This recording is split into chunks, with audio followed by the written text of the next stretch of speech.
Hello hello hello hello hello hello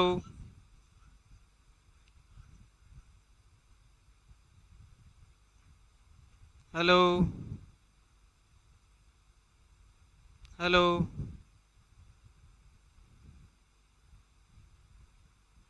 hello hello hello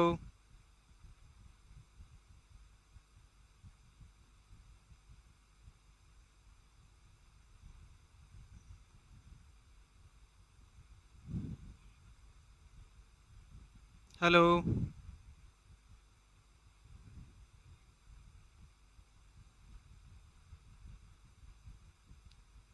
hello.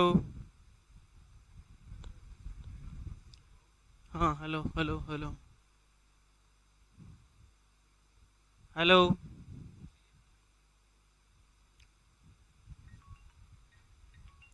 Hello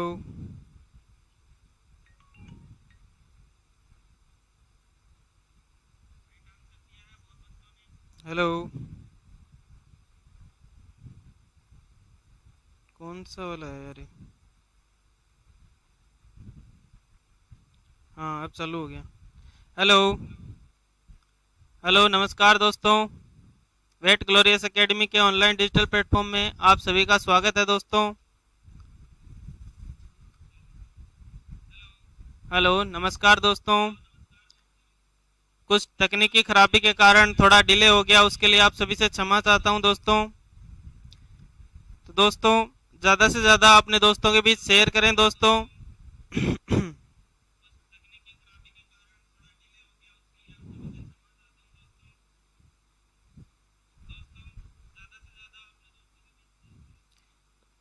चलिए दोस्तों, शुरू करते हैं क्वेश्चन प्रैक्टिस का सेट।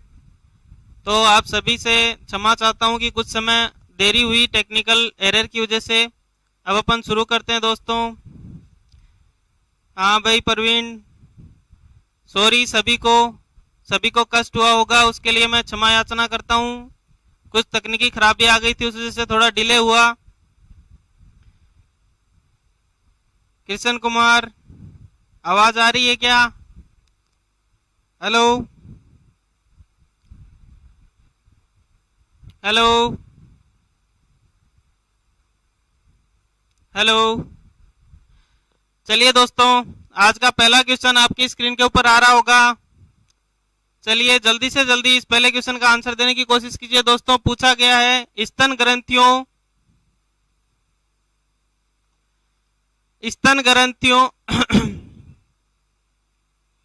स्तन ग्रंथियों के उत्तकों के शोध को क्या कहा जाता है दोस्तों? फटाफट आंसर दीजिए दोस्तों।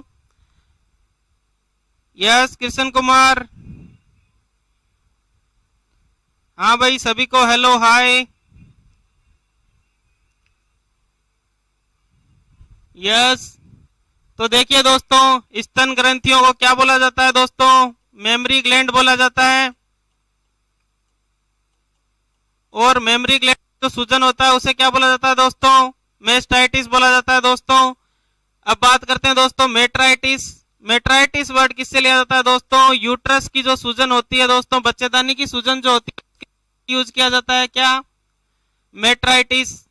और म्यूकोमेट्रा वर्ड यूज किया जाता है जब यूट्रस के अंदर म्यूकस भर जाती है दोस्तों। यूट्रस में जब म्यूकस भर जाती है, यूट्रस में जब म्यूकस भर जाती है उसके लिए यूज म्यूकोमेट्रा। और पायोमेट्रा जब यूट्रस में पस भर जाती है, जब यूट्रस में क्या भर जाती है? पस भर जाती है, उसके लिए यूज करते हैं दोस्तों क्या?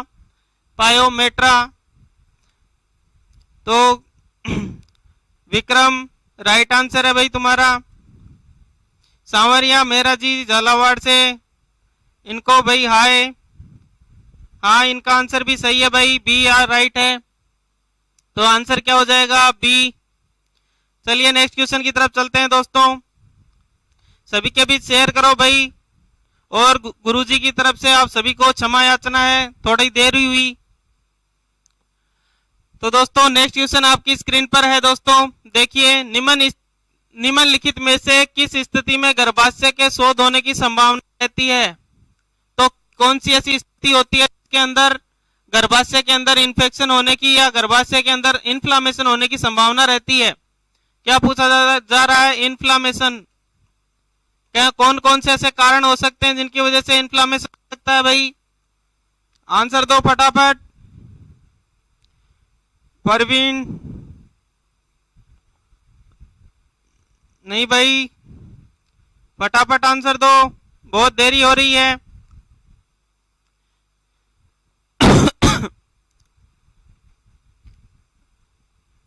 यस, ओम प्रकाश चौधरी सही है भाई, ओम प्रकाश वेरी गुड। और भी आंसर दो भाई फटाफट। मुरली पोसवाल टोंक सही है भाई। कृष्ण कुमार राइट है भाई। चलो अब देखते हैं इसको। देखो डिस्टोकिया क्या होता है? कोई भी डिफिकल्टी होती है पार्चुरेशन के अंदर, यानी कि जब प्रसव के अंदर किसी भी प्रकार की दिक्कत होती है उसे क्या बोला जाता है? डिस्टोकिया बोला जाता है। तो जब डिस्टोकिया होता है तब खींचातानी की वजह से और जो बच्चे के जो खुर होते हैं, काफ के जो खुर होते हैं, वो खुर जो है वो यूट्रस में डैमेज कर जाते हैं, या कभी कभी यूट्राइन टीयर हो जाता है, और इस वजह से भी क्या हो सकता है? यूट्रस में इन्फ्लामेशन हो सकता है भाई।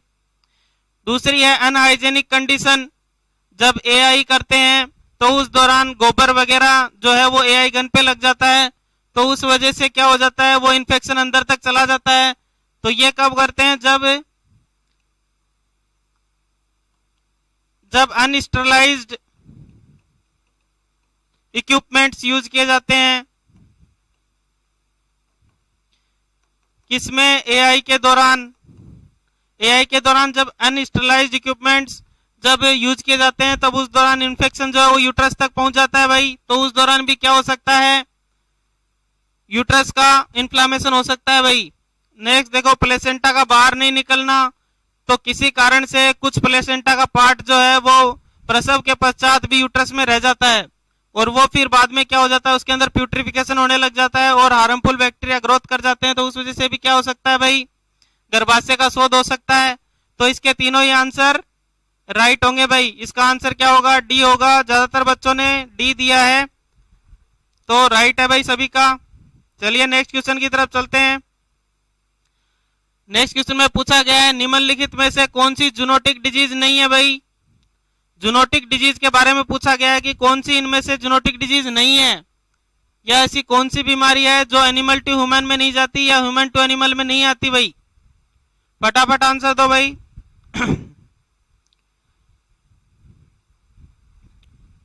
हाँ भाई फटाफट आंसर दो। निम्नलिखित में से कौन सी क्या है जूनोटिक डिजीज नहीं है?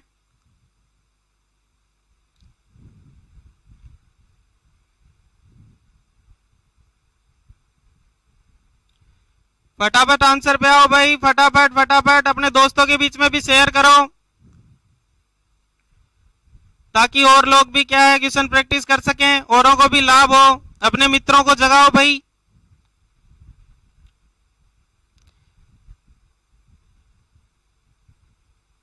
सांवलिया मेहता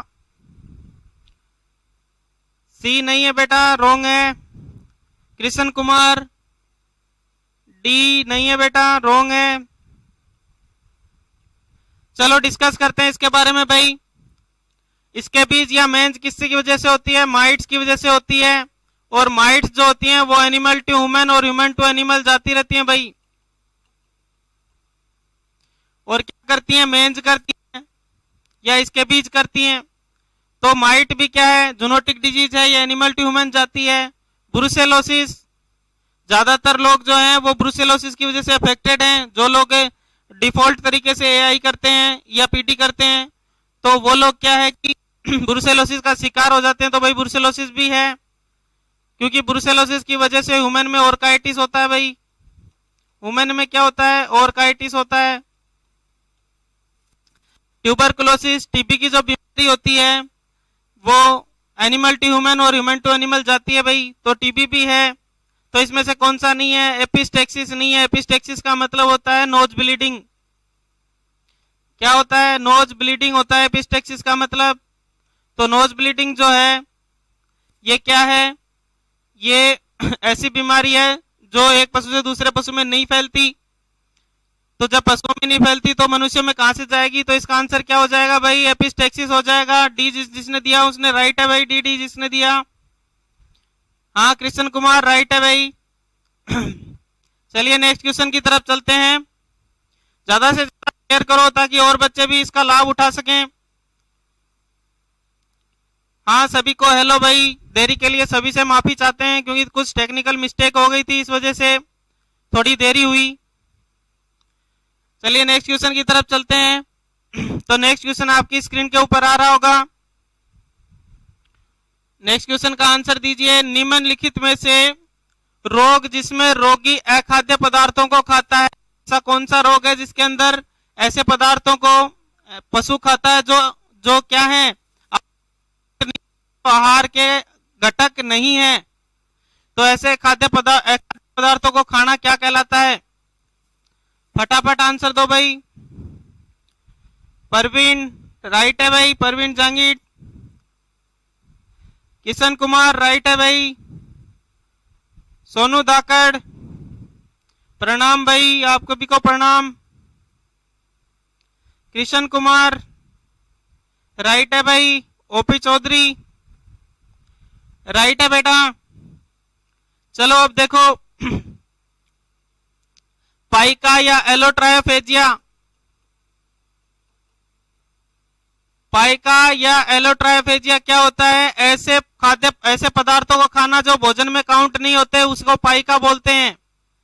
मिल्क फीवर जो है वो कैल्शियम की कमी की वजह से होता है भाई।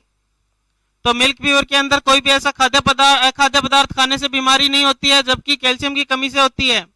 कीटोसिस के अंदर ग्लूकोज की कमी होती है, ग्लूकोज की कमी की वजह से कीटोसिस होता है। और पीपीएफ जो है वो फास्फोरस की कमी से होता है। पीपीएस जो है वो किसकी कमी से होता है? फास्फोरस की डेफिशिएंसी से होता है। तो आंसर क्या जाएगा? पाइका, या पाइका की जगह अगर दे दे एलोट्रायोफेजिया तो उसका पाइका का ही दूसरा नाम क्या है भाई? एलोट्रायोफेजिया है। तो ये भी ध्यान रखें, पाइका का नाम एलोट्रायोफेजिया है। इसके बारे में दूसरी और जानकारी दे देते हैं, जैसे इन्फेंटोफेजिया, पाइका के अंदर किन किन को शामिल किया गया है? तो इन्फेंटोफेजिया मतलब अपने ही बच्चों को खा जाना, या जियोट्रायोफेजिया या जियोफेजिया अर्थात मिट्टी खाना। तो ये जो चीजें इन्फेंटोफेजिया, जियोफेजिया, ट्राइकोफेजिया, ट्राइकोफेजिया का मतलब होता है बाल खाना, अपने खुद के ही बाल खाना। ये भी क्या है? ये भी पाइका के अंदर ही काउंट होता है। इसके ही क्या है? टाइप्स हैं, ये पाइका के टाइप्स हैं ये सभी। तो ये अलग से ध्यान में रखें भाई सब।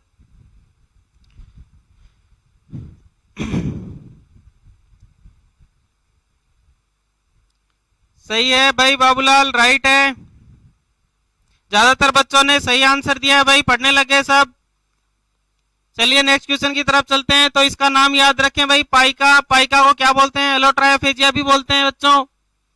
और ये इन्फेंटोफेजिया, जियोफेजिया, ट्राइकोफेजिया ये सभी क्या है? ये पाइका के ही क्या है? टाइप्स हैं। इन्फेंटोफेजिया का मतलब होता है बच्चों को खाना,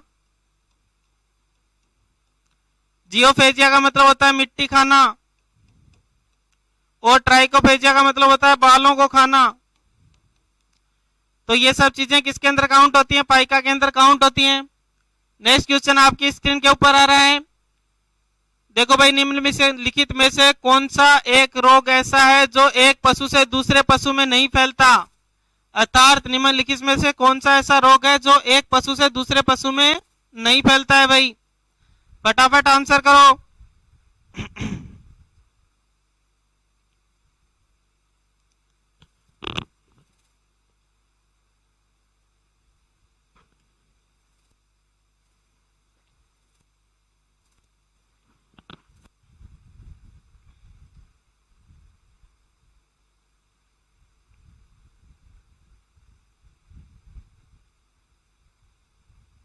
फटाफट आंसर करो भाई।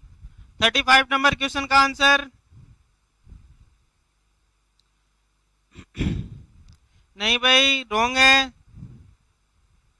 मेरा जी रॉन्ग है भाई। ओम प्रकाश राइट है बेटा। कृष्ण कुमार राइट है। सोनू धाकड़ राइट है भाई। देखो क्या पूछ रहा है? नहीं फैलता। अर्थात असंक्रामक बीमारी पूछ रहा है। कौन सी बीमारी पूछ रहा है? असंक्रामक रोग के बारे में पूछ रहा है। ये ऐसा रोग जो असंक्रामक है। तो मेंज, टीबी और रिंगवर्म ये सभी किस में आते हैं? संक्रामक रोगों में आते हैं, अर्थात ये एक पशु से दूसरे पशु में फैलते हैं। सिर्फ हाइपोमैग्नीशियम टिटेनी जो है ये मैग्नीशियम की कमी से होती है। किसकी कमी से होती है? मैग्नीशियम की कमी से होती है। तो ये ऐसा रोग है जो एक पशु से दूसरे पशु में नहीं फैलता। ये ऐसा रोग है जो एक पशु से दूसरे पशु में नहीं फैलता है भाई। तो आंसर क्या हो जाएगा? हाइपोमैग्नीशियम टिटेनी हो जाएगा। समझ में आ रहा है सभी को? डाउट क्लियर है? तो इसका आंसर क्या होगा? फर्स्ट इसका आंसर हो जाएगा भाई कमलेश कुमार। नमस्ते भाई, नमस्ते नमस्ते कमलेश। आज देरी हुई। देखो जो बच्चे अभी जुड़ रहे हैं उन सभी से क्षमा याचना करता हूं मैं कि आज थोड़ा डिले हुआ। दरअसल आज थोड़ी टेक्निकल मिस्टेक के कारण जो है लाइव थोड़ा लेट से शुरू हुआ, उसके लिए मैं सॉरी चाहता हूं आप सभी से। हाँ भाई, नेक्स्ट क्वेश्चन। हाँ, ज्यादातर बच्चों ने सही आंसर दिया है भाई।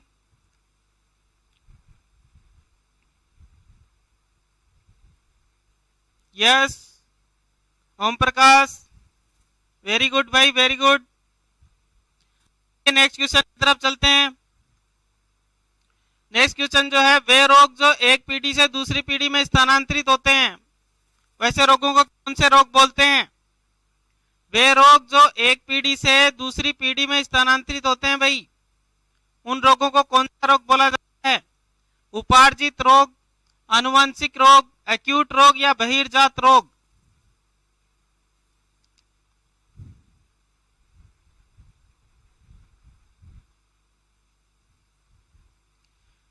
सांवरिया मेहरा जी राइट है भाई।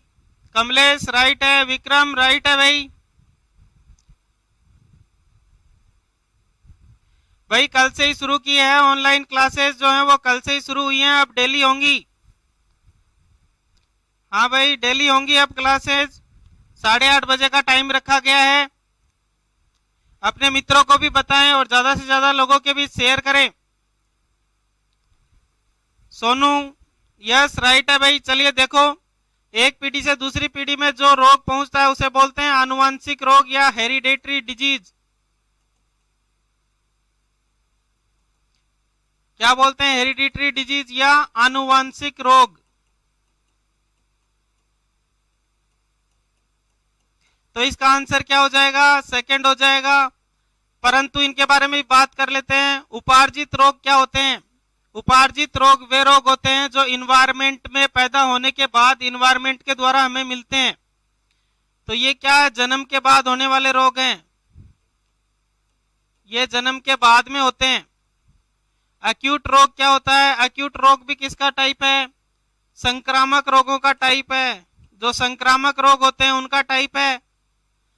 और बहिर्जात रोग वो होता है जिसके कारण जो होते हैं वो क्या होते हैं? बाह्य कारणों की वजह से होने वाले रोग, बाह्य कारण।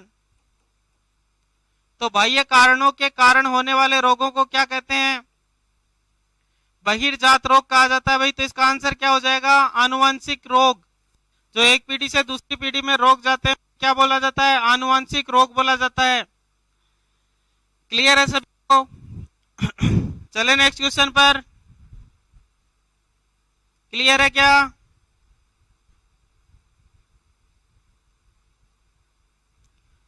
नहीं बेटा, एक्यूट रोग संक्रामक रोग का टाइप है। एक्यूट, पैराक्यूट ये क्या है? संक्रामक रोग है। ये बाद में होते हैं।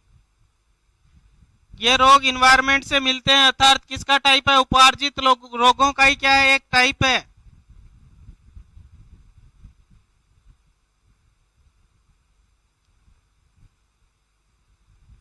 ओके भाई कमलेश, थैंक यू।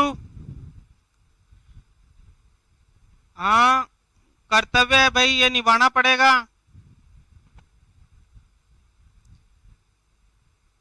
सही है सांवलिया मेहरा जी, समझ में आ रहा है। कृष्ण कुमार, ओपी चौधरी, ओके भाई चलो नेक्स्ट क्वेश्चन की तरफ चलते हैं। नेक्स्ट क्वेश्चन आपकी स्क्रीन के ऊपर आ गया है। देखिए पूछा गया है कि वह रोग जिसकी अवस्था लंबी अवधि तक रहती है, अर्थात लंबी अवधि मतलब ज्यादा समय, अर्थात महीने से महीनों तक, तो ऐसा कौन सा रोग होता है जिसकी अवधि लंबी होती है, महीनों तक होती है? फटाफट आंसर दो भाई।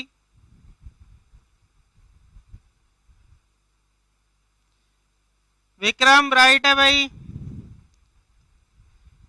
सांवरिया मेरा जी राइट है भाई। कमलेश राइट है भाई। चलो देखते हैं इसका आंसर। तो देखो सबसे लंबी अवधि बात किसकी कर रहा है, टाइम पीरियड की कर रहा है। तो पर एक्यूट का टाइम क्या होता है, 0 से 2 दिन। अब ये 0 क्या है, ये घंटे हैं भाई, मतलब कुछ घंटों से लेकर 2 दिन तक की होती है। किसकी, पर एक्यूट की। बात करते हैं एक्यूट की। एक्यूट की किससे होती है, 3 से लेकर 15 दिन तक। और सब एक्यूट की किससे होती है, 15 से 30 दिन। और क्रोनिक की क्या होती है, 30 दिन से अधिक। तो सबसे ज्यादा अवधि किसकी होगी भाई, क्रोनिक की, जो 30 दिन से अधिक या 4 वीक से ज्यादा समय जिसको हो जाता है, 4 सप्ताह से ज्यादा समय वाली बीमारी को कौन सी बीमारी बोला जाता है, क्रोनिक बीमारी बोला जाता है, या लंबी अवधि वाली बीमारी बोला जाता है। तो ज्यादातर बच्चों ने सही आंसर दिया है, उसके लिए सभी को धन्यवाद। समझ में आ रहा है सभी को? अरे समझ में तो आ रहा है सभी को?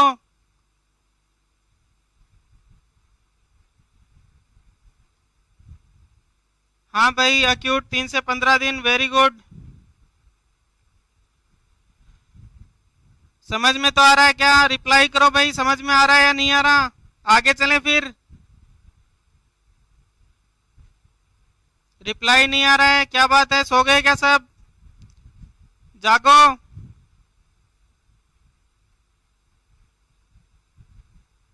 आ रहा है कमलेश, थैंक यू। आगे चलें। चलो नेक्स्ट क्वेश्चन सोल्व करते हैं। Next question very easy question. रोग की पहचान करना क्या कहलाता है? रोग की पहचान करना, इसके बारे में अपन ने कल के सेट में भी बात की थी।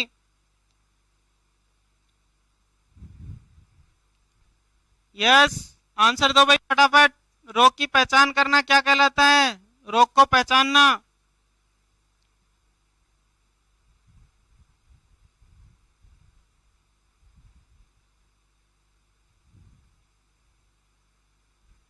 Thank you Sonu, thank you, thank you Kamlesh. Om Prakash Chaudhary, thank you भाई। आपको समझ में आना चाहिए, अपना टारगेट यही है कि आपके डाउट्स नहीं रहे भाई। जो क्वेश्चन डिस्कस हो वो जिंदगी में कभी भी आपके सामने आए, गलत नहीं होना चाहिए। अपना मेन टारगेट ये है। यह ज्यादातर ने ए आंसर दिया है भाई। तो रोग की पहचान करने को क्या बोलते हैं? डायग्नोसिस बोलते हैं या निदान बोलते हैं भाई? क्या बोलते हैं? डायग्नोसिस या निदान बोला जाता है। प्रोग्नोसिस का मतलब होता है भविष्यवाणी। रोग की जो भविष्यवाणी करती है उसे प्रोग्नोसिस बोलते हैं। और सीक्वेली या परिस्थिति, सीक्वेली या परिस्थिति किसको बोला जाता है?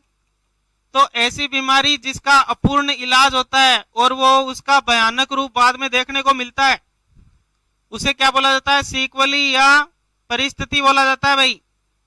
क्या बोला जाता है? सीक्वेली या परिस्थिति। ऐसी बीमारी जिसका अपूर्ण इलाज हुआ हो।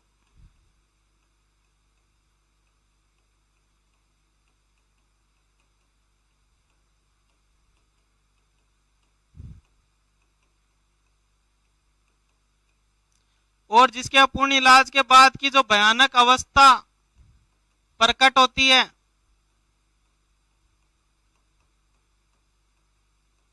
उसे क्या बोला जाता है? सीक्वेली बोला जाता है भाई। तो इसका आंसर क्या हो जाएगा? डायग्नोसिस हो जाएगा। समझ में आ रहा है सभी को? राइट है क्या? आगे चलें? अरे आगे चलें क्या? समझ में आया कि नहीं आया? देखो डायग्नोसिस क्या है, रोग का पता लगाने की क्या है, एक कला है, या रोग का पहचान करने की क्या है, एक कला है, जिसके अंदर डिफरेंट काइंड के डायग्नोसिस होते हैं। आस्टीसोट diagnosis, tentative diagnosis, symptomatic diagnosis और कंफर्मेटरी डायग्नोसिस। तो ये सभी डायग्नोसिस के क्या है, टाइप्स हैं। इनके द्वारा क्या किया जाता है कि रोग का सटीक पता लगाया जाता है कि भाई कौन सा रोग है। कंफर्मेटरी पता लगाने के लिए क्या किया जाता है, कंफर्मेटरी डायग्नोसिस किया जाता है। तो डायग्नोसिस क्या है, एक कला, एक आर्ट है। और प्रोग्नोसिस का मतलब है रोग के भविष्य के बारे में बताना कि भाई पशु ठीक हो जाएगा कि मरेगा, कि लंबे समय तक बीमार रहेगा, कि क्या होगा, रोग का कोर्स क्या रहेगा, कितने लंबे समय तक चलेगा। तो इसके बारे में जो बताया जाता है उसको बोलते हैं प्रोग्नोसिस, या रोग की भविष्यवाणी करना। और सीक्वेली का मतलब क्या है, ऐसी कोई बीमारी जिसका अपूर्ण इलाज किया जाता है, तो अपूर्ण इलाज के बाद में वो बीमारी एक भयानक रूप ले लेती है, और वो भयानक रूप ही क्या कहलाता है, सीक्वेली कहलाता है। चलिए नेक्स्ट क्वेश्चन की तरफ चलें। ओके आगे चलते हैं सोनू। चलिए नेक्स्ट क्वेश्चन आ गया है आपकी स्क्रीन पर। निम्नलिखित में से कौन सा एक त्वरित निदान है, रैपिड डायग्नोसिस? कौन सा रैपिड डायग्नोसिस है, फटाफट पता लगाने का तरीका कौन सा है डायग्नोसिस में से? Laboratory diagnosis, differential diagnosis, snapshot diagnosis या टेंटेटिव डायग्नोसिस? आंसर दो भाई फटाफट। कौन सा रैपिड डायग्नोसिस का तरीका है, फटाफट पता लगाना या जल्दी पता लगाना? रैपिड का मतलब होता है जल्दी, जल्दी किससे पता लगेगा? आंसर दो भाई फटाफट।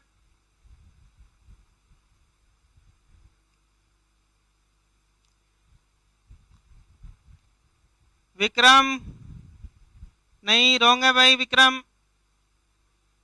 थोड़ा दिमाग लगाओ, थोड़ा दिमाग पे जोड़ दो कि क्या पूछा गया है। जल्दी जल्दी किससे पता चलेगा?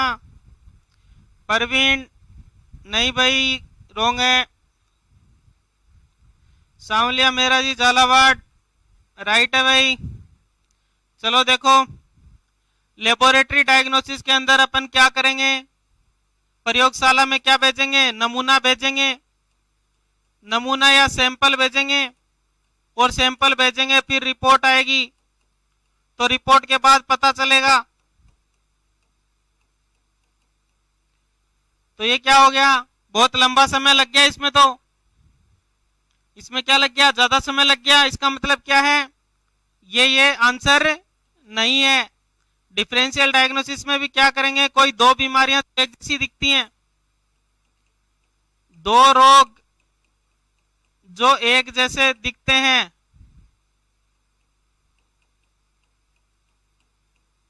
एक जैसे लक्षण प्रकट करते हैं, ऐसे दो रोग, उन दोनों रोगों का अलग अलग तुलना करना और तुलना करके पता लगाना। जैसे रिंडरपेस्ट और पीपीआर, रिंडरपेस्ट और पीपीआर दोनों ही मोरबिली वायरस से होते हैं, दोनों के अंदर कोजेटिव सेम है, परंतु रिंडरपेस्ट के अंदर निमोनिया नहीं होता है, जबकि पीपीआर के अंदर निमोनिया होता है। अर्थात डिफरेंस पता करके पता करना है कि भाई रोग क्या हो रहा है, तो इसमें भी क्या लगेगा, समय लगेगा। नेक्स्ट है टेंटेटिव डायग्नोसिस। टेंटेटिव डायग्नोसिस का मतलब क्या होता है, अनुमान लगाना। इसके अंदर क्या करते हैं, अनुमान लगाते हैं, और अनुमान लगाने से क्या डायग्नोसिस सही भी हो सकता है और नहीं भी हो सकता। 50-50% चांसेस हैं। इसके अंदर क्या है, टेंटेटिव डायग्नोसिस के अंदर हमने जो सोचा है वो हो सकता है सही हो सकता है गलत हो। तो इसके अंदर क्या है, 50-50% चांस है, तो ये भी इसका आंसर नहीं होगा भाई। आंसर क्या होगा, स्नैपशॉट डायग्नोसिस या हास्टीशॉट डायग्नोसिस, इसको बोलते हैं, हास्टीशॉट भी बोलते हैं इसको। अर्थात एक ही नजर में पता लगा लेना, एक ही नजर में।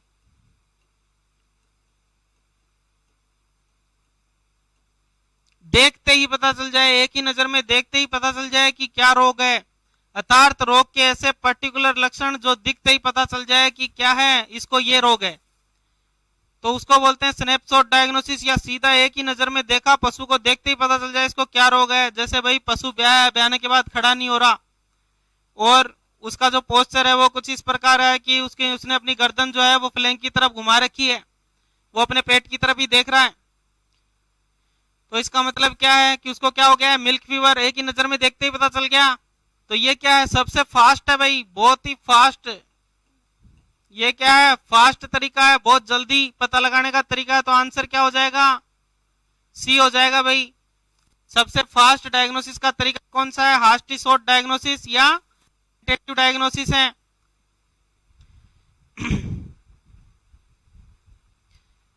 वो तो सर गलत होगा, कोई बात को नहीं बेटा, इसीलिए तो यहाँ पढ़ रहे हैं ताकि वहां गलत नहीं हो।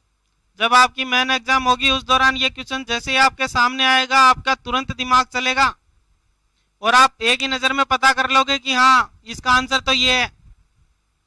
तो इसीलिए ही तो कोशिश कर रहे हैं, इसीलिए तो प्रैक्टिस कर रहे हैं, ताकि आपको भविष्य में जो आने वाली कठिनाई है वो कठिनाई आज ही पता चल जाए कि भैंस कितनी पानी में है। नहीं क्या, इतनी मेहनत कर लो ताकि आगे दिक्कत ही नहीं आए।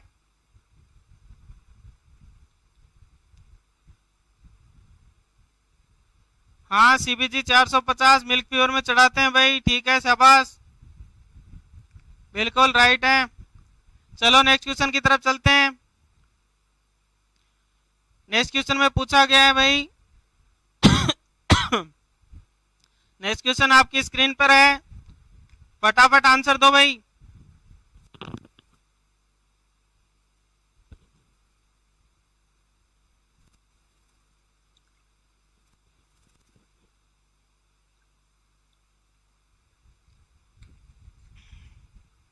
फटाफट आंसर दो भाई, फटाफट फटाफट आंसर दो।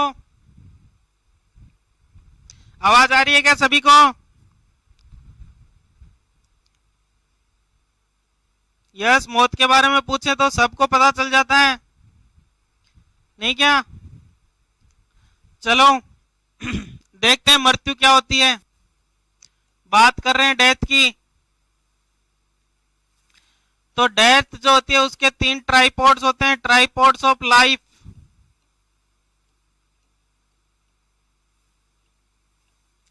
क्या क्या होते हैं वो ट्राइपॉड्स? ब्रेन,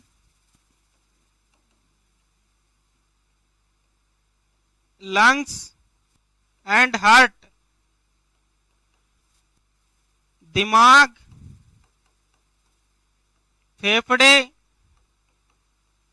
और हृदय, इन तीनों को बोलते हैं जीवन।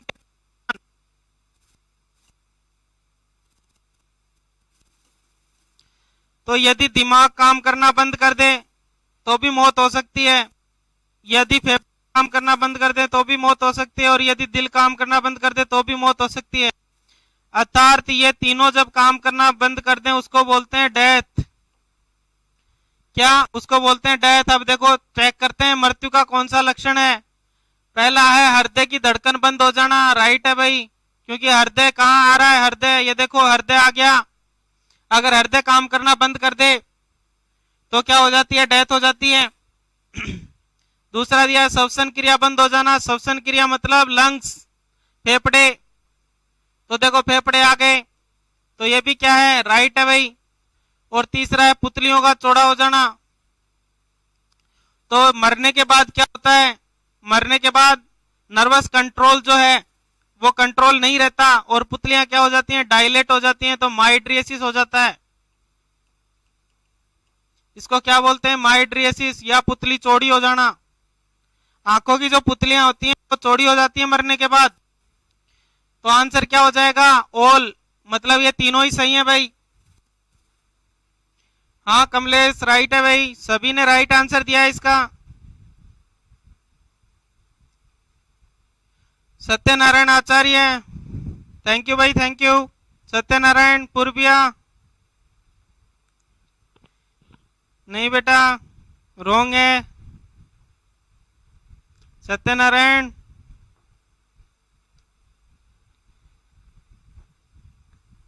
चलो कुछ नहीं, कुछ पुराने स्टूडेंट भी सामने आ रहे हैं भाई, उन सभी का मोस्ट वेलकम है। अपने और मित्रों को भी इसमें जोड़ें भाई। उनको बहुत बहुत धन्यवाद जो उन्हें गुरुजी की याद आई। वेलकम आप सभी का, वेलकम। सो समझ में आ रहा है? तो डेथ के बारे में अब कभी कंफ्यूजन होगा क्या?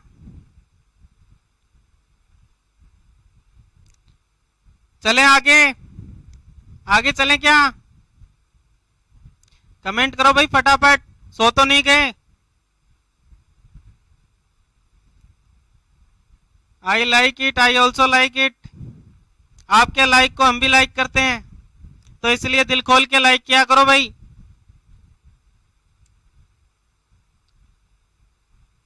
वेरी गुड, चलें आगे।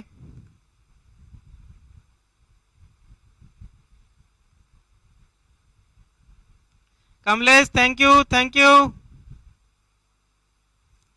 चलो आगे चलते हैं भाई नेक्स्ट क्वेश्चन की तरफ। निम्नलिखित में से नेक्स्ट क्वेश्चन है, निम्नलिखित में से पशु की शारीरिक जांच में शामिल है अर्थात जनरल एग्जामिनेशन। क्या पूछा गया है? शारीरिक जांच यानी कि फिजिकल एग्जामिनेशन में क्या क्या शामिल है? फिजिकल एग्जामिनेशन के ऊपर क्वेश्चन है। तो इसके अंदर दिया गया है परकशन, पाल्पेशन, ऑस्कल्टेशन या सभी। आंसर दो भाई फटाफट। विक्रम राइट भाई, राइट है। आचार्य जी राइट है। कमलेश राइट है बेटा। आचार्य जी राइट है, राइट। कमलेश राइट है, right right right. Om Prakash right है भाई। चलो देखते हैं। देखो फिजिकल एग्जामिनेशन के अंदर क्या क्या करते हैं? इंस्पेक्शन, पहला फिजिकल एग्जामिनेशन का पहला पॉइंट है इंस्पेक्शन। अर्थात इंस्पेक्शन में क्या करते हैं?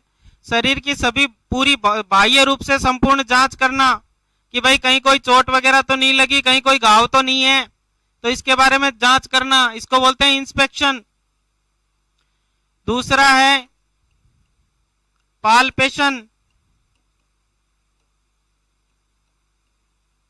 दूसरा क्या है? पाल्पेशन। पाल्पेशन के अंदर क्या करते हैं? ऑर्गन्स को दबा कर देखते हैं हाथ की सहायता से कि भाई कहीं पे कोई फ्रैक्चर तो नहीं है। अगर जिस जगह पर अपन दबाएंगे और एनिमल को पेन फील होगा तो वो अपना पैर दूर करेगा, अर्थात यहाँ पे फ्रैक्चर है, तो हाथ को दूसरे हाथ से दबा करके उस हिस्से का पता करना, निरीक्षण करना, तो ये क्या कहलाता है? पाल्पेशन कहलाता है भाई।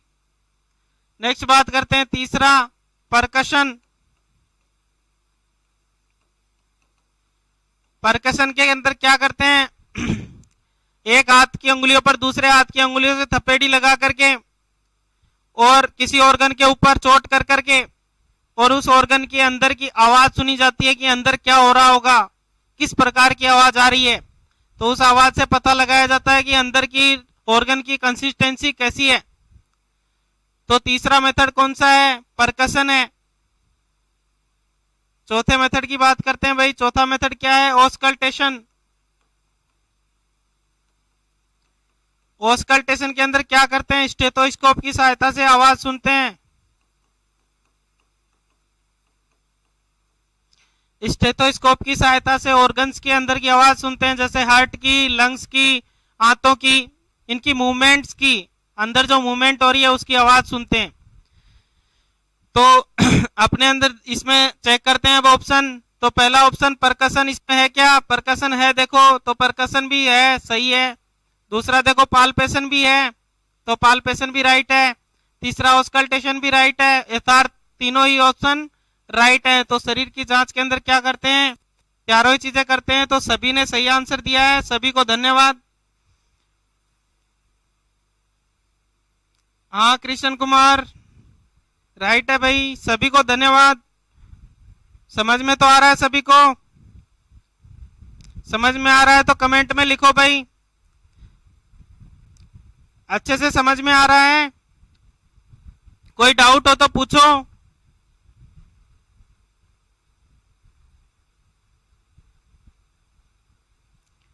ओके चलो भाई कमलेश, चलते हैं नेक्स्ट क्वेश्चन की तरफ। ओके फटाफट करवाते हैं फटाफट। नेक्स्ट क्वेश्चन देखो भाई, शारीरिक तापमान सामान्य से अधिक हो जाना क्या कहलाता है? शरीर का टेम्परेचर बढ़ जाना। क्या कर रहा है? टेम्परेचर बढ़ रहा है। टेम्परेचर बढ़ने को क्या बोलते हैं? आंसर दो भाई फटाफट, फटाफट आंसर दो। शरीर का टेम्परेचर बढ़ना क्या कहलाता है? यस, क्वेश्चन आ गया है भाई ओम प्रकाश।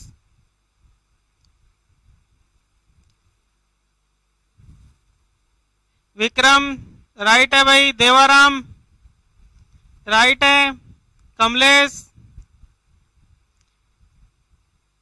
राइट है, सभी का राइट है। चलो अब देखते हैं औरों के बारे में डिस्कशन करते हैं। हाइपरथर्मिया का मतलब क्या होता है? गर्मी की ऋतु में इन्वायरमेंट का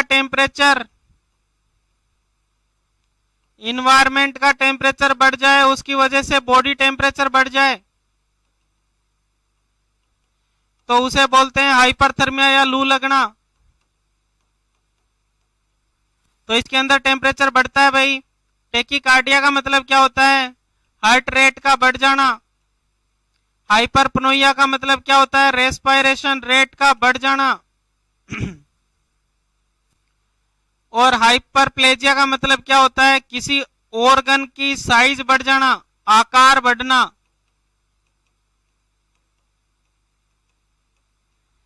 यदि किसी सेल का या किसी ऑर्गन का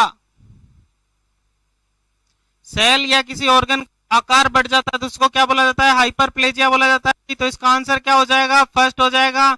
सभी बच्चों ने इसका सही आंसर दिया, इसके लिए धन्यवाद। सभी पढ़ रहे हैं इसका मतलब।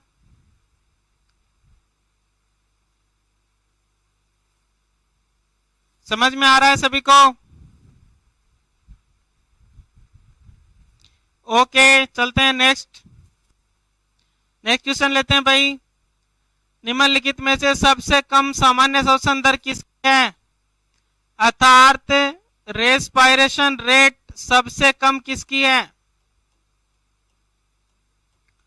सबसे कम रेस्पिरेशन रेट पूछी गई है। बकरी, घोड़ा, कुत्ता या सुअर? फटाफट आंसर दो।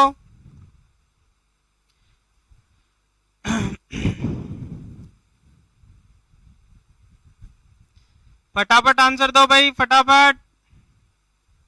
हाँ सत्यनारायण, दीप सेरा, बी राइट है भाई, राइट। ओके चलो देखते हैं, ज्यादातर का डिफरेंट आंसर आ रहा है तो चलो डिस्कस कर लेते हैं। देखो भाई बात करते हैं बकरी की, घोड़े की, कुत्ते की और सुअर की। तो कुत्ते की हार्ट रेट सबसे ज्यादा होती है, हार्ट रेट सबसे ज्यादा, इसलिए रेस्पिरेशन रेट भी सबसे ज्यादा। कितनी होती है? तो देखो हार्ट रेट कितनी होती है, तो हार्ट रेट होती है 70 से 120। तो इसमें इसको 80 मान लो, एक बार 4 का भाग दोगे तो कितना आ जाएगा? तो यह आ जाएगा 20 और 20 से 30। कितनी आ गई? 20 से 30। सुअर की कितनी होती है? 8 से 16 होती है। कुत्ते की कितनी होती है? 8 से, घोड़े की 8 से 12 होती है। और इससे कितनी होती है? 15 से 20 होती है। देखो भाई सबसे कम किसकी है? सबसे कम किसकी है? 8 से 12 घोड़े की, 8 से 12 घोड़े की है सबसे कम। तो आंसर क्या हो जाएगा? घोड़ा हो जाएगा। अब ये मत कहना सर 8 तो इसमें भी आ रहा है। अरे इसका ये देखो ना, अपर लिमिट 16 है जबकि इसकी अपर लिमिट क्या है? 12 ही है। तो इसलिए सबसे कम किसका होगा? घोड़ा आंसर जाएगा। राइट है? अरे समझ में आ रहा है सभी को? अब तो कोई डाउट नहीं है? इसमें कोई डाउट हो तो बताओ भाई।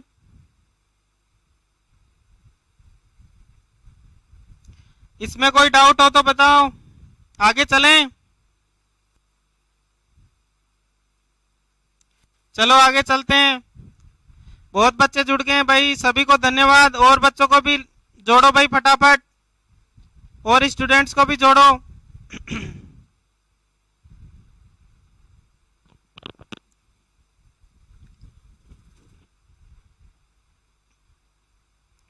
चलो वापस समझाते हैं, देखो समझने की कोशिश करना। देखो कुत्ते की हार्ट रेट सबसे ज्यादा होती है। कुत्ते की हार्ट रेट कितनी होती है? 80 से 120। तो इसकी रेस्पिरेशन रेट कितनी होगी? 20 से 30। अब बकरी की हार्ट रेट कितनी होती है? बकरी की रेस्पिरेशन रेट 15 से 20 होती है। और घोड़े की जो होती है वो 8 से 12 होती है। और सुअर की 8 से 16 होती है। तो सबसे कम किसकी हुई पूछा क्या गया है? सबसे कम पूछा गया है, तो सबसे कम किसकी होगी? घोड़े की। ओके आचार्य जी, आ गया क्या समझ में? अब तो कोई डाउट नहीं है। चलो नेक्स्ट चलते हैं। नेक्स्ट क्वेश्चन देखो भाई, नेक्स्ट क्वेश्चन में पूछा गया है उदर क्षेत्र में यानी कि पेट के अंदर इडेमा या सूजन आ जाए, यानी कि पेट पर सूजन,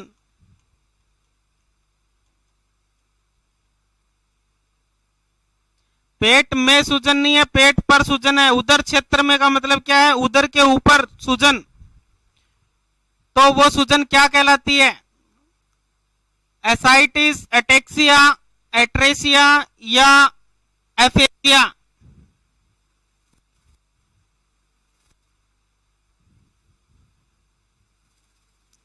आंसर दो भाई फटाफट।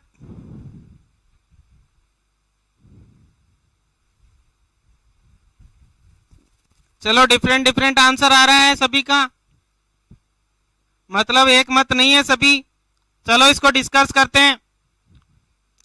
देखो भाई एफेजिया का मतलब क्या होता है? इनएबिलिटी टू स्वेलो,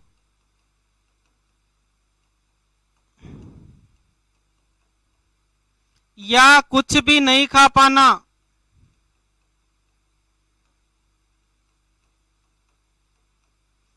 कुछ भी नहीं खा पाना क्या कहलाता है? एफेजिया कहलाता है। अट्रेसिया का मतलब क्या होता है? अट्रेसिया का मतलब होता है ऐसी कोशिका जो बड़ी होने लगी परंतु बड़ी नहीं हो पाई, और ये वापस किसी दूसरी कोशिका में बदल गई या रिग्रेस हो गई, छोटी सी हो गई। इसको बोलते हैं अट्रेक्टिक सेल।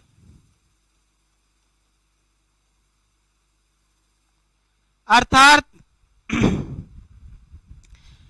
अर्थात ऐसी लड़की जो दुल्हन नहीं बन पाई और रूस करके डाकण बन गई। क्या बन गई? रूस करके डाकण बन गई, तो उसको क्या बोलेंगे? अट्रेटिया सेल। तो मतलब ये कैसी कोशिका है? ये ऐसी कोशिका है जो फुली डेवलप नहीं हो पाई।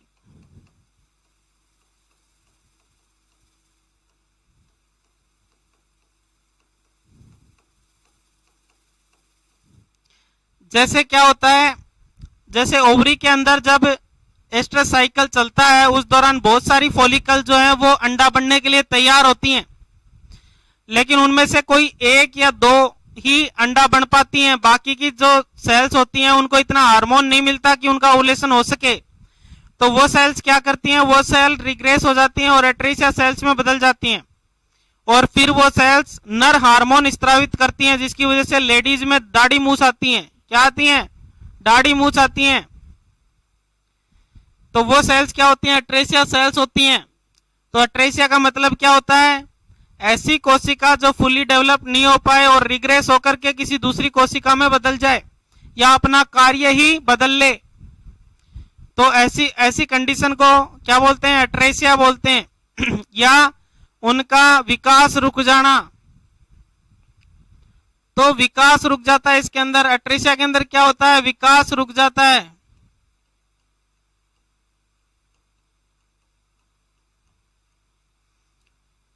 अब बात करते हैं अटेक्सिया। अटेक्सिया का मतलब क्या होता है? ऐच्छिक कंट्रोल रह जाए,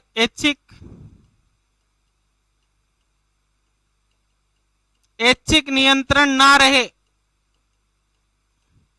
अर्थात हमारी जो ऐच्छिक पेशियां हैं, जो स्केलेटल मसल्स हैं, उन स्केलेटल मसल्स के ऊपर हमारा कोई कंट्रोल ना रहे तो उसको क्या बोलते हैं? अटेक्सिया बोलते हैं। अर्थात दिमाग का कंट्रोल जो है वो स्केलेटल मसल्स पे से हट जाए, उसको बोलते हैं अटेक्सिया। नेक्स्ट, एसाइटिस का मतलब क्या होता है? एसाइटिस का मतलब होता है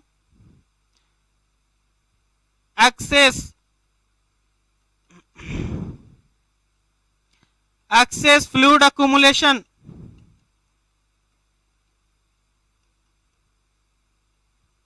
इन एब्डोमेन, अर्थात उदर में पानी भर जाना।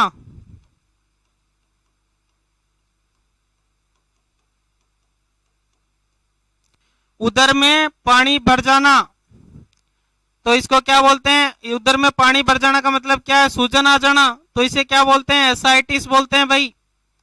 तो अब क्लियर है ये डाउट?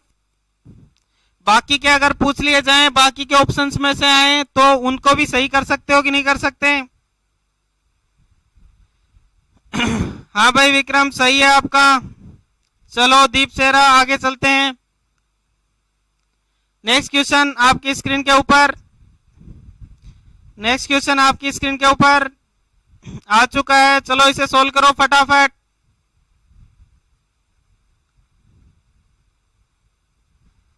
देवाराम, यस राइट है बेटा Devaram. Devaram very good very good. चलो नेक्स्ट क्वेश्चन सोल्व करो भाई, नेक्स्ट क्वेश्चन सोल्व करो फटाफट। रोग से संबंधित अध्ययन जिसमें रोग का क्षेत्र, रोग किस क्षेत्र में फैला है या संक्रमित प्राणियों किन किन पशुओं के अंदर फैला है, फैलने का तरीका क्या था, किस तरीके से फैला है, और उसका आर्थिक महत्व है, कितने पशु उससे क्षतिग्रस्त हुए हैं, कितने पशु मर गए, उससे कितना इकोनॉमिक लॉस हुआ है, इन सभी का अध्ययन किसमें किया जाता है? तो उस ब्रांच जिसके अंदर उस रोग के फैलाव का अध्ययन किया जाता है उसको क्या बोलते हैं? फार्मेकोलॉजी, टेरेटोलॉजी, एपिडेमियोलॉजी या बैक्टीरियोलॉजी?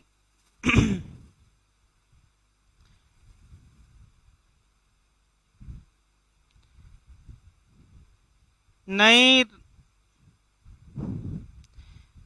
सांवलिया मेरा जी झालावाड़, नहीं, रोंग है भाई बेटा, रोंग है। कमलेश कुमार, रोंग है बेटा, अभी समझो इसको।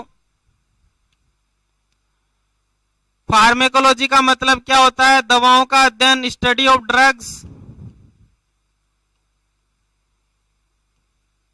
यानी कि दवाओं का जो अध्ययन है उसको बोला जाता है फार्मेकोलॉजी। और टेरेटोलॉजी का मतलब क्या होता है? टेरेटोलॉजी का मतलब होता है सेल में परिवर्तन,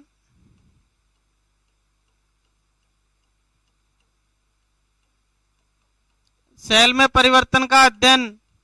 जैसे कोई सेल जो है वो कैंसर में सेल में बदल गई, तो ये क्या हो गया? इसके अंदर क्या हो गया? परिवर्तन हो गया। ये सेल जो थी नॉर्मल से किस में बदल गई? कैंसर सेल में बदल गई। तो इसकी स्टडी को क्या कहते हैं? सेल में परिवर्तन की स्टडी को बोलते हैं टेरेटोलॉजी। नेक्स्ट बात करें एपिडेमियोलॉजी की, तो एपिडेमियोलॉजी का मतलब होता है रोग के रोग कारक, रोग का फैलाव, फैलने का तरीका और रोग की प्रभावितता का अध्ययन करना। तो रोग का कोर्स, रोग पॉजिटिव एजेंट, रोग कितने क्षेत्र में फैला है और उसका डिस्ट्रीब्यूशन, उन सभी का अध्ययन करना क्या कहलाता है? एपिडेमियोलॉजी कहलाता है। तो यही पूछा है अपने से, तो आंसर क्या है? सी, आंसर तो आ गया। नेक्स्ट देखो बैक्टीरियोलॉजी का मतलब क्या होता है? बैक्टीरिया के बारे में अध्ययन करना। किसके बारे में अध्ययन करना? बैक्टीरिया के बारे में अध्ययन करने को क्या बोलते हैं? बैक्टीरियोलॉजी बोलते हैं भाई। कोई बात नहीं कमलेश, बूस्टअप, यहां गलत हुआ है वहां गलत नहीं होना चाहिए। एग्जाम में गलत नहीं होना चाहिए बेटा, यहाँ हो जाओ कोई दिक्कत नहीं है, यहाँ तो डाउट क्लियर होने चाहिए बस। ओके बेटा कोई बात नहीं है। देवाराम हाँ सही है बेटा, कोई दिक्कत नहीं है, आपका आंसर सही था, कोई बात नहीं है। राहुल सैनी सही है भाई, राहुल सैनी, राम राम भाई, राम राम। सांवलिया मेरा जी सी राइट है भाई। कमलेश कुमार हाँ भाई, ये प्रोमिस आपको हमेशा याद रहना चाहिए कि आगे वहां गलत नहीं होना चाहिए बेटा, ठीक है। चलो नेक्स्ट क्वेश्चन पे चलें, चलो नेक्स्ट क्वेश्चन पे चलते हैं। नेक्स्ट क्वेश्चन आपकी स्क्रीन पर, उल्टी के साथ खून आना क्या कहलाता है? वोमिटिंग के साथ ब्लीडिंग होना क्या कहलाता है? हिमेटोमा, हिमेटेमेसिस, हिमेचूरिया या हिमेटोगेस्ट्राइटिस क्या कहलाता है भाई?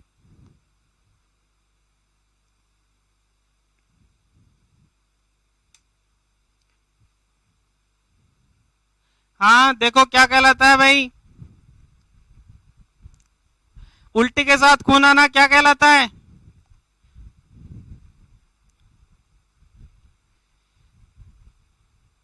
नहीं बेटा, सत्यनारायण पूर्विया रोंग है बेटा, राहुल रोंग है भाई, देवाराम राइट है बेटा, देवाराम वेरी गुड, पवन कुमार राइट है भाई, देवाराम राइट है, कृष्ण गलत है भाई, कृष्ण, पवन कुमार राइट है भाई, दीप सेरा गलत है भाई, दीप सेरा। चलो अभी समझो, अब इसको बहुत अलग अलग आंसर आ रहे हैं, इसलिए देखो इसको। हिमेटोमा का मतलब क्या होता है? What is haematoma? हिमेटोमा का मतलब होता है किसी एबनॉर्मल कैविटी में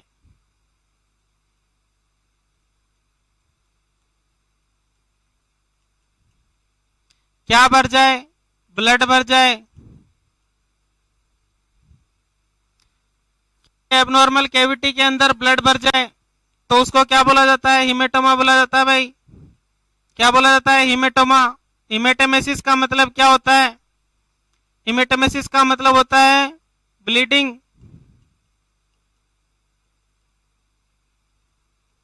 ब्लीडिंग विद वोमिटिंग, मतलब उल्टी के साथ खून।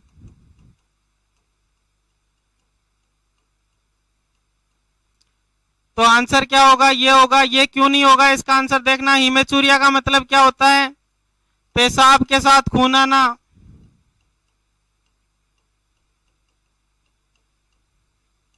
पेशाब के साथ खून आना क्या कहलाता है? हिमेचूरिया। या क्या आना? आरबीसी आना।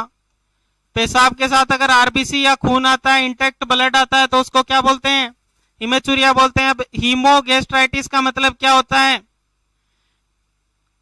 जैसे ये पेट है, अब पेट के अंदर क्या हुआ कि ब्लीडिंग हो गई, पेट के अंदर क्या हुई? ब्लीडिंग हो गई, और ब्लीडिंग के कारण ब्लड भर गया पेट में। स्टमक के अंदर स्टमक के अंदर क्या भर गया?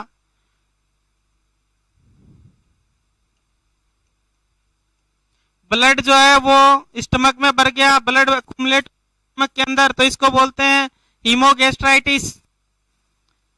तो ये हीमोगेस्ट्राइटिस क्या है? इसका कारण हो सकता है, क्या हो सकता है? कारण हो सकता है, परंतु पूछा क्या गया है? क्या कहते हैं? चीज को समझने की कोशिश करो। क्या पूछा है? उल्टी के साथ खून आने को क्या कहते हैं? ये पूछा है क्या उल्टी के साथ खून आने का कारण क्या हो सकता है। अगर क्वेश्चन ऐसा होता उल्टी के साथ खून आने का कारण क्या हो सकता है, तो आंसर क्या जाता है? हीमोगेस्ट्राइटिस। अर्थात पेट के अंदर कोई ब्लड वेसल्स फट गई हो, या कोई पेप्टिक अल्सर हो गया हो, वो पेप्टिक अल्सर के से ब्लीडिंग हो रही हो, तो पेट के अंदर क्या भर जाएगा? ब्लड भर जाएगा, तो उसको हीमोगेस्ट्राइटिस बोलेंगे। परंतु उल्टी के साथ यदि खून आ रहा है तो उसको क्या बोलेंगे? हिमेटेमेसिस बोलेंगे भाई।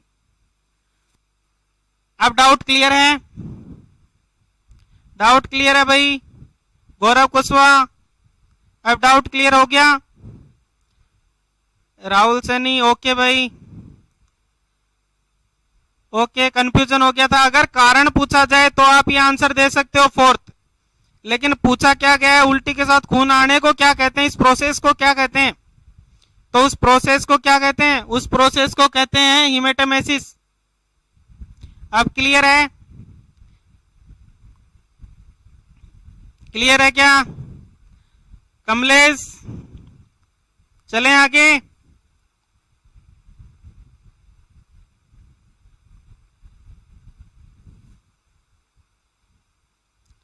ओके, दोलू जाट नमस्कार भाई, तावड़ कर रहे हैं भाई, देखो। चलो नेक्स्ट क्वेश्चन आपकी स्क्रीन के ऊपर। हिमेचूरिया निम्न में से किसमें रक्ताना कहलाता है? हिमेचूरिया के बारे में पूछा गया है। हिमेचूरिया अभी अपन पढ़ के आए हैं, अभी अपन ने एक क्वेश्चन पीछे सोल्व किया है, तो इसका आंसर मिल गया होगा आपको। हिमेचूरिया के अंदर क्या आ रहा है? यूरिया, और यूरिया किससे संबंधित है? यूरिन से, तो आंसर क्या हो गया? मूत्र हो गया। ठीक है भाई। पेशाब के साथ यदि क्या आता है, पेशाब के साथ ब्लड आता है तो उसको क्या बोलते हैं? हिमेचूरिया बोलते हैं भाई। ठीक है। यदि थूक के साथ खून आता है तो उसे बोलते हैं हीमोप्टाइसिस।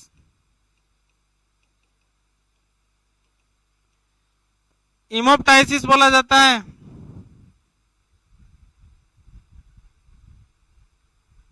ठीक है।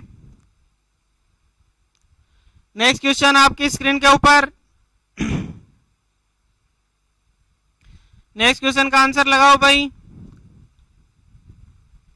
फटाफट करो।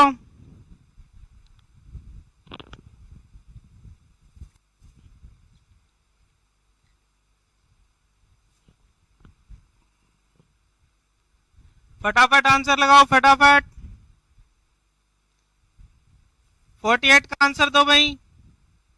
गर्भाशय के शोथ को क्या कहते हैं? इन्फ्लामेशन इन यूट्रस।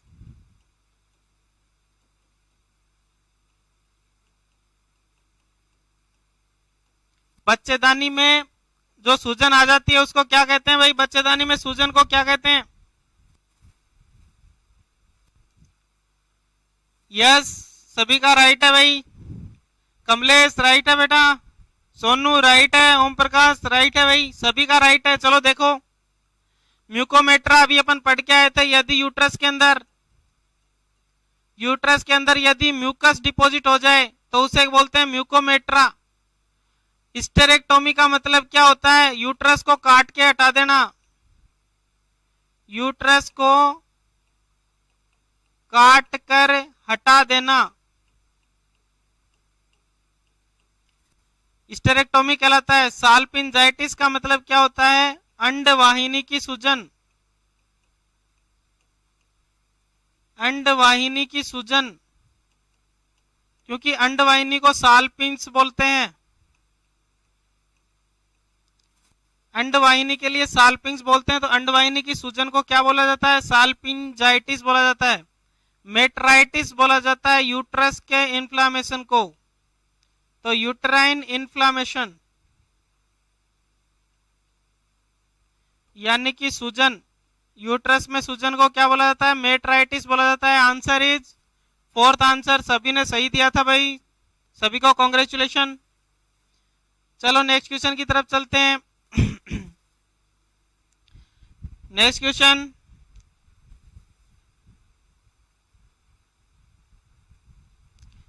देखो भाई, दीप का डाउट था, वो देख लेते हैं एक बार। म्यूकोमेट्रा और पायोमेट्रा। म्यूकोमेट्रा के अंदर म्यूकस आएगी लेकिन पस नहीं आएगी, जबकि पायोमेट्रा के अंदर क्या आएगी? पस आएगी, पस मवाद आएगी, जबकि इसके अंदर मवाद नहीं आएगी। तो म्यूकोमेट्रा के अंदर क्या होगा? समझ में आ गया भाई? चलो नेक्स्ट आंसर देख लेते हैं। सभी का राइट है भाई, सभी ने सी दिया है, राइट है। देखो ओरकाइटिस किसके इन्फ्लामेशन को बोला जाता है? तो वर्सन या टेस्टिज के इन्फ्लामेशन को बोला जाता है। टेस्टिज का इन्फ्लामेशन ओरकाइटिस कहलाता है। वृक्क का इन्फ्लामेशन नेफ्राइटिस कहलाता है। मुख्य गुहा का इन्फ्लामेशन स्टोमेटाइटिस कहलाता है। और कान का इन्फ्लामेशन ऊटाइटिस कहलाता है। तो जो ईयर है, ईयर का इन्फ्लामेशन ऊटाइटिस कहलाता है भाई, कान का। तो क्या पूछा है? ओरकाइटिस। ओरकाइटिस किसका है? वर्सन का। सभी ने राइट आंसर दिया था भाई।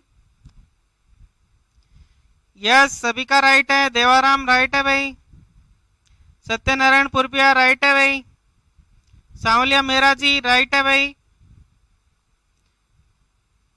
रमन राइट है रमन। चलो नेक्स्ट क्वेश्चन की तरफ चलते हैं। अब देखो पूछा गया है कि वे रोग जो मनुष्य व पशुओं में एक दूसरे से फैलते हैं, एक दूसरे से, क्या पूछा गया है? एक दूसरे से फैलते हैं, एक दूसरे से फैलते हैं। अर्थात क्या पूछा गया है? एनिमल टू ह्यूमन और ह्यूमन टू एनिमल। ऐसा रोग जो इधर भी जाता हो और इधर भी आ सकता हो, ऐसे रोग को कौन से रोग बोला जाता है भाई? आंसर दो फटाफट। यस, सत्यनारायण पुरपिया राइट है बेटा। सरवण गलती कर रहा है बेटा, गलत है। सरवण सियाग राइट है भाई। पवन राइट है। कमलेश राइट है भाई। चलो अब देखो, इसको समझो। ऐसे रोग जो पशु से मनुष्य में और मनुष्य से पशुओं में आते हैं, तो पशुओं से मनुष्य में जाने वाले रोगों को बोला जाता है जूनोटिक डिजीज। और मनुष्य से पशुओं में आ जाए उन्हें बोलते हैं रिवर्स जूनोटिक डिजीज। जैसे टीबी, फॉर एग्जाम्पल टीबी। जो टीबी पशुओं में होती है वो होती है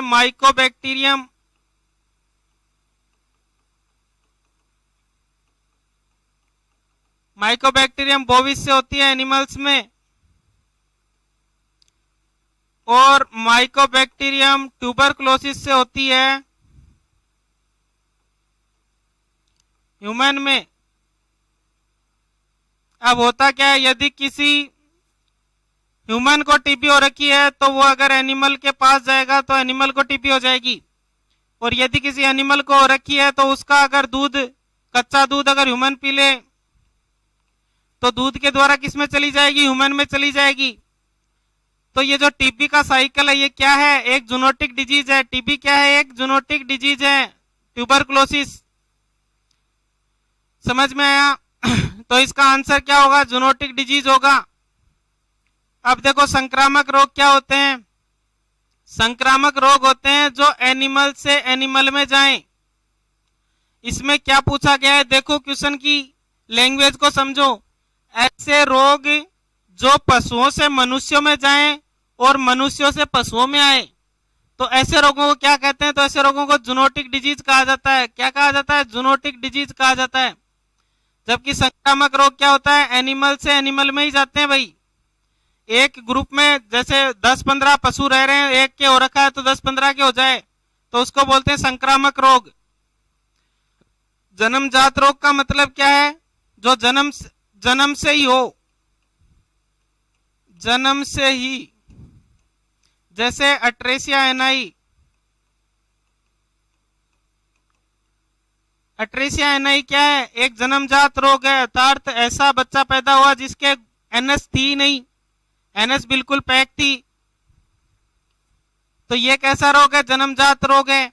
ये एक पशु में ही होगा, जो पैदा होगा वो जन्म से ही उस रोग को लेकर ही पैदा होगा। नेक्स्ट आनुवंशिक रोग, ऐसे रोग जो पीढ़ी दर पीढ़ी चलते हैं, जो पीढ़ी दर पीढ़ी, अर्थात एक पीढ़ी से दूसरी पीढ़ी में जाते हैं, यथार्थ माता पिता के क्रोमोजोम्स या गुणसूत्रों के अंदर कोई विकार होने के कारण वो रोग क्या होता है, नेक्स्ट जनरेशन में जाते रहते हैं। तो ऐसे रोगों को क्या बोला जाता है भाई, आनुवंशिक रोग बोला जाता है। तो इसका आंसर क्या होगा, इसका आंसर जूनोटिक रोग होगा, जूनोटिक रोग। ठीक है, इसका आंसर क्या होगा, जूनोटिक रोग होगा भाई इसका आंसर। इसका आंसर क्या होगा, जूनोटिक रोग होगा।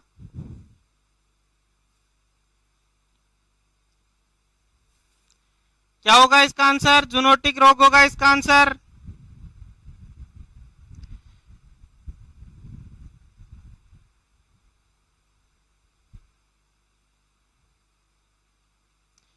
चलो नेक्स्ट क्वेश्चन पे चलते हैं। नेक्स्ट क्वेश्चन देखो भाई, नेक्स्ट क्वेश्चन आपकी स्क्रीन पर, रूमन की क्षारीय पीएच, क्या पूछा गया है, रूमन की क्षारीय पीएच को निम्न में से किसके द्वारा ठीक किया जा सकता है। अर्थात क्या पूछ रहा है, एल्केलोसिस पूछ रहा है, एल्केलोसिस का ट्रीटमेंट, एल्केलोसिस का ट्रीटमेंट पूछ रहा है भाई, एल्केलोसिस का ट्रीटमेंट।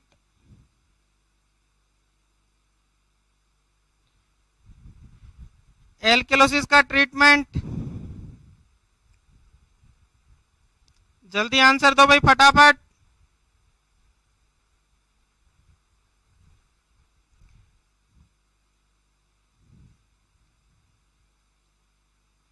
अब देखो भाई सभी, ये क्या है, मैग्नीशियम हाइड्रोक्साइड है भाई, और ये क्या है, NaHCO3, ये सोडा बाई कार्ब है भाई, ये एसिटिक एसिड है CH3C डबल बॉन्ड OH, और ये एल्यूमिनियम हाइड्रोक्साइड। तो ये तीनों तो क्या है, क्षार हैं। तो क्षार को क्षार के ट्रीटमेंट में दोगे क्या, नहीं दोगे ना, क्षार को क्षार के ट्रीटमेंट में नहीं दोगे। तो क्षार के ट्रीटमेंट में क्या दिया जाता है, एसिड दिया जाता है। एल्केलोसिस के ट्रीटमेंट में क्या दोगे, एसिड दोगे, और जब एसिड और एल्कलाई मिलेंगे तो क्या हो जाएगा, न्यूट्रल हो जाएगा, यानी कि उदासीन हो जाएगा। तो एल्केलोसिस का ट्रीटमेंट क्या है, समझ में आ गया सभी के। देवाराम, गलती कर दी ना बेटा, कोई बात नहीं है, कोई बात नहीं है, अब तो समझ में आ गया सभी के।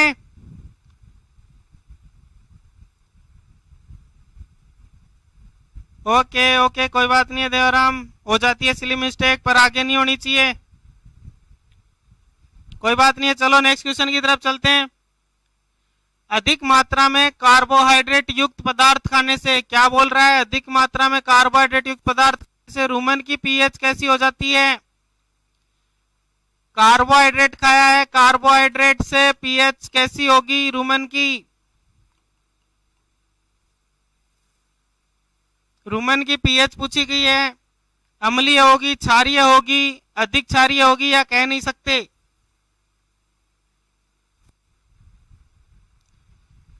बताओ भाई फटाफट, फटाफट आंसर दो भाई फटाफट। सत्यनारायण पूर्विया, नहीं बेटा रोंग है। कमलेश कुमार, नहीं बेटा रोंग है।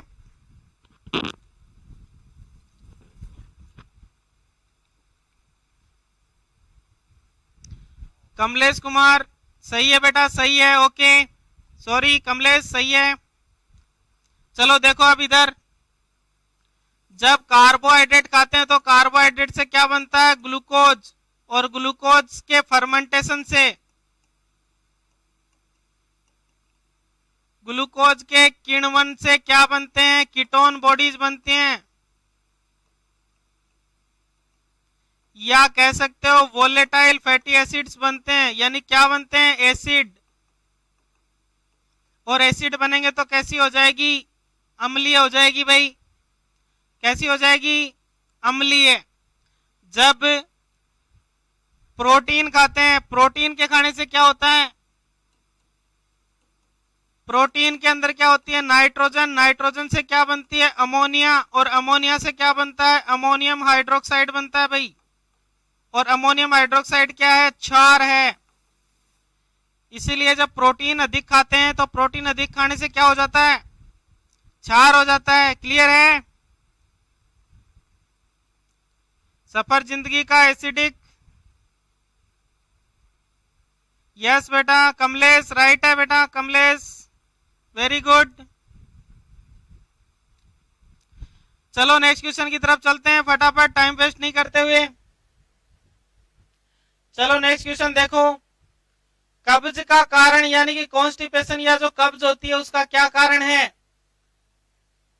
इंफेक्शन, टेनेस्मस या वल्वुलस या उपरोक्त सभी?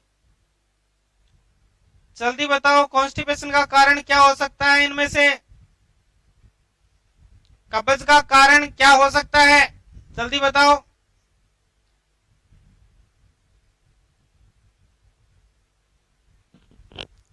यस, डक की फीलिंग तो आएगी बेटा। देवाराम आएगी, आएगी डक की फीलिंग आएगी, कोई नहीं। डक को भूल जाओ, अभी यहां जाओ। कमलेश कुमार डी, राइट है भाई। चलो अब इसको देखो। इंफेक्शन का मतलब क्या होता है? चारे का पेट में जम जाना।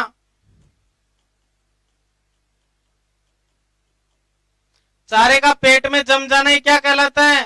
कब्ज या कॉन्स्टिपेशन करता है। टेनेस्मस का मतलब क्या होता है? मलाशय में दर्द के कारण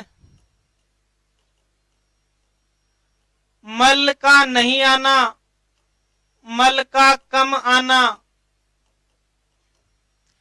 टेनेस्मस का मतलब क्या होता है? मलाशय के अंदर किसी कारणवश बहुत पेन हो रहा होता है, इस कारण से पशु कोशिश करता है लेटरिंग करने की, परंतु थोड़ा थोड़ा टट्टी आता है। क्या होता है? थोड़ा थोड़ा गोबर आता है, तो उसको क्या बोलते हैं? टेनेस्मस बोलते हैं। जोर बहुत लगाता है पशु परंतु आता नहीं है, तो ये भी उसका एक कारण हो सकता है। क्यों नहीं आता? क्योंकि नर्वस कंट्रोल जो है, जो तंत्रिकीय सप्लाई है रेक्टम को, वो कमजोर हो जाती है। वल्वुलस का मतलब क्या होता है? मिजेंट्री का, आंत का मिजेंट्री के एक्सिस पे, ये क्या है? मिजेंट्री है और ये आंत है। तो आंत जो होती है वो मिजेंट्री के साथ घूम जाती है, उसे क्या बोलते हैं? वल्वुलस। वल्वुलस आंत के घूमने के कारण क्या होता है? यहाँ पे बंद लग जाता है, और उस बंद लगने के कारण क्या होती है? कब्ज होती है। तो आंसर क्या होगा? उपरोक्त सभी होगा। तो टेनेस्मस जो है, टेनेस्मस इसका मतलब क्या होता है? समझ में आ गया भाई सभी के?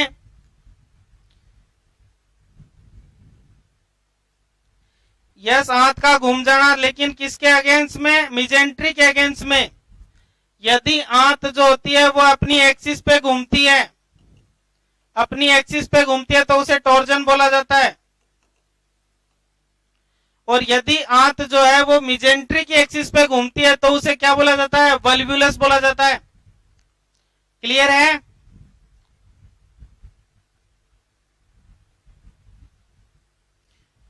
चलो नेक्स्ट क्वेश्चन पे चलें। क्लियर है क्या? ओके चलते हैं। यदि पशु बार बार आफरा आ रहा है, बार बार क्या आ रहा है? ब्लोट हो रहा है या टिम्पनी हो रही है, तो उसकी कौन सी स्थिति हो सकती है या क्या कारण हो सकता है? यदि किसी पशु को बार बार आफरा आ रहा है, पशु को बार बार क्या आ रहा है? आफरा आ रहा है, तो उसका क्या कारण हो सकता है?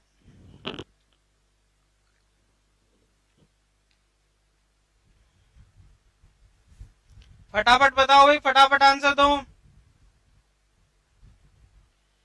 यस विक्रम सही है भाई। रमन राइट है बेटा। देवाराम नहीं बेटा। चलो देखो, एंटेराइटिस का मतलब क्या होता है? आंत में सूजन। तो आंत में यदि सूजन आएगी तो उससे आफरा नहीं आएगा, यदि आंत बंद हो जाए तो आ सकता है क्या? यदि आंत के अंदर कोई रुकावट होती तो आता, तो ये इसका कारण नहीं है भाई। डायफ्रामेटिक हर्निया, डायफ्रामेटिक हर्निया के अंदर क्या होता है कि जो रेटिकुलम होता है, रेटिकुलम क्या है, डायफ्राम को पियर्स करके कहा आ जाता है, थोरेसिक कैविटी में आ जाता है। तो रेटिकुलम जो है वो डायफ्राम को पियर्स करके कहा आ गया, थोरेसिक कैविटी के अंदर आ गया। इस वजह से अब रेटिकुलम के अंदर यहाँ इस जगह पे कंप्रेशन होगा, खाना इधर हाथ हो जाएगा परंतु आगे नहीं जाएगा, अर्थात रूमन से रेटिकुलम में तो आ जाएगा लेकिन रेटिकुलम से ओमेजम और एपोमेजम में नहीं जा पाएगा। इस वजह से बार बार क्या होगा, आफरा आएगा। तो इसका कारण क्या है, डायफ्रामेटिक हर्निया है। स्टोमेटाइटिस का मतलब होता है मुख गुहा में सूजन।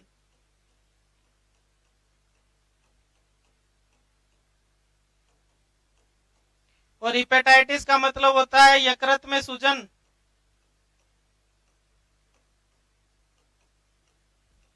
तो सूजन इसका कारण है, इसका कारण क्या है, डायफ्रामेटिक हर्निया है। क्योंकि डायफ्राम जो है वो एब्डोमिनल कैविटी से थोरेसिक कैविटी के अंदर जो रेक्टम आ जाता है उसे बोलते हैं डायफ्रामेटिक हर्निया। डायफ्राम फट जाता है, इजंट इट? यस, अगर डायफ्रामेटिक हर्निया और टीआरपी दे रखा होता, दोनों दे रखा होता, आंसर बहुत होता। ठीक है कमलेश, कोई बात नहीं बेटा, कोई बात नहीं। कुछ केसेस ऐसे होंगे जो धीरे धीरे क्लियर होंगे, तो प्रैक्टिस मांगती हैं ये चीजें, तो लगातार प्रैक्टिस करते रहो बेटा, हो जाएगा, डोंट वेरी। चलो नेक्स्ट क्वेश्चन पे चलें। आंत में रुकावट निम्न में से हो सकती है। आंत में रुकावट क्या पूछा गया है, ऑब्स्ट्रक्शन होना आंत में, किस किस के कारण ऑब्स्ट्रक्शन हो सकता है। तो अभी अपन करके आए थे इसके कुछ टाइप्स, तो देखो अब आंत में रुकावट का कौन सा कारण हो सकता है, जल्दी आंसर दो फटाफट। ओके बेटा, थैंक यू कमलेश, जुड़े रहो, हमारे साथ जुड़े रहोगे तो कुछ पाओगे बेटा। विक्रम राइट है भाई। चलो 55 नंबर आंसर देखो, मिजेंट्रिक टोर्जन। तो इसके अंदर क्या दिया है, टोर्जन दिया है। अभी मैंने समझाया टोर्जन का मतलब क्या होता है। टोर्जन का मतलब होता है मिजेंट्री का अपने एक्सिस के अगेंस्ट में घूम जाना। वल्वुलस में क्या बनता है, मिजेंट्री का, आंत का मिजेंट्री के अगेंस्ट में घूम जाना, मिजेंट्री के साथ साथ में आंत का भी घूम जाना। और इंटरसेप्शन का मतलब क्या होता है, आंत जो होती है वो आंत में ही धस जाती है। इंटरसेप्शन के अंदर क्या होता है, आंत में ही धस जाती है। जैसे टेलीस्कोप होता है, जैसे पुराना कैमरा आता था, वो पुराना कैमरा जैसे खुलता था ना, उसका शटर वापस बंद होता था तो वो उसी के अंदर वापस समा जाता था, तो उसे बोलते हैं इंटरसेप्शन। तो इसका आंसर क्या हो जाएगा, इसका आंसर हो जाएगा ऑल, अर्थात आंत में रुकावट इन तीनों के कारण हो सकती है। इसके अलावा यदि ज्यादा पैरासाइट्स हो, पैरासाइट्स भी इसके कारण हो सकते हैं। पैरासाइट्स के कारण क्या होता है, ऊन की गिंडी जैसे पैरासाइट एक दूसरे में उलझ जाते हैं और एक बॉल बना लेते हैं, और उस बॉल के कारण भी क्या होता है, एक जाल बन जाता है, उस जाल के कारण भी ऑब्स्ट्रक्शन होता है। सही है, ओके, सफल जिंदगी का सभी ठीक है। चलें आगे, समझ में आ रहा है क्या सभी को, डाउट क्लियर है यहां तक का, कोई डाउट हो तो पूछो वरना आगे चलें फटाफट।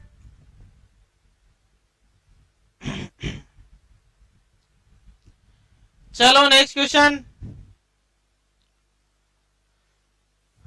पेट में बॉल या सलेस्मा मिलकर बाल, पेट के अंदर बाल यानी कि हेयर्स, हेयर की बात कर रहा है, हेयर की बॉल बन जाती है, उसको क्या कहते हैं। पेट जो होता है, रूमन जो होता है, उसके अंदर हेयर जो होती है वो सलेस्मा के साथ मिलकर के एक बॉल का रूप ले लेते हैं, उस बॉल को क्या कहते हैं। जल्दी आंसर दो भाई फटाफट।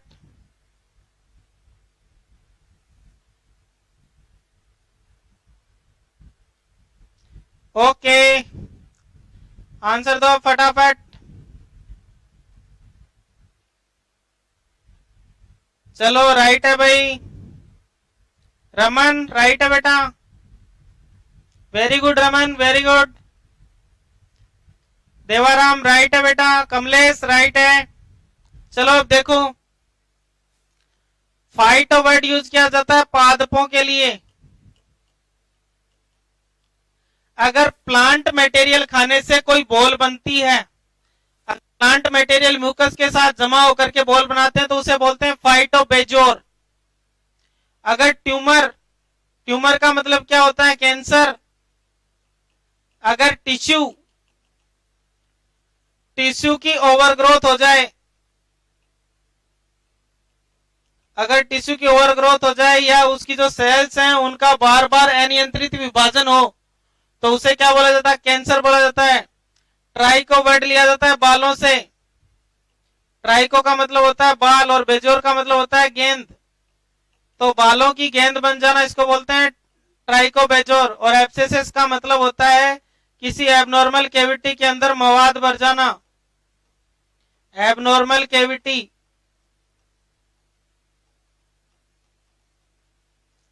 किसी एबनॉर्मल कैविटी में मवाद भर जाना, उसको क्या बोलते हैं? एब्सेस बोलते हैं। समझ में आ गया? यदि प्लांट मटेरियल से बॉल बनेगी तो उसे फाइटोबेजोर बोलेंगे, और यदि बालों के द्वारा अगर बॉल बनेगी तो उसे बोलेंगे ट्राइकोबेजोर, क्योंकि बालों के लिए ट्राइको वर्ड यूज करते हैं। जैसे हाइपर ट्राइकोसिस, जो कान के ऊपर बालों की जीन होती है, होलेंट्रिक जीन होती है, वायु गुणसूत्र पे होती है। तो कुछ मनुष्यों के अंदर बालों, कान के ऊपर बाल पाए जाते हैं बड़े बड़े, तो उसको बोलते हैं हाइपर ट्राइकोसिस, इजंट इट? और हाइपर ट्राइकोसिस जो है वो एफएमडी की सीक्वली भी है भाई। एफएमडी जो बीमारी होती है उसके अंदर क्या होता है, यदि सही से इलाज नहीं किया जाए तो शरीर के जो बाल होते हैं उनकी ग्रोथ बढ़ जाती है। उस वजह से क्या होता है, पशुओं के अंदर हाइपर ट्राइकोसिस देखने को मिलता है एफएमडी बीमारी में। तो ये भी ध्यान में रखें, एफएमडी बीमारी की सीक्वली या परिस्थिति है हाइपर ट्राइकोसिस और पेंटिंग। ठीक है, क्लियर है? चले आगे। आवाज आ रही है क्या? आवाज आ रही है क्या सभी को? हेलो बेटा, सभी को आवाज आ रही है क्या मेरी? क्लियर है? चले आगे।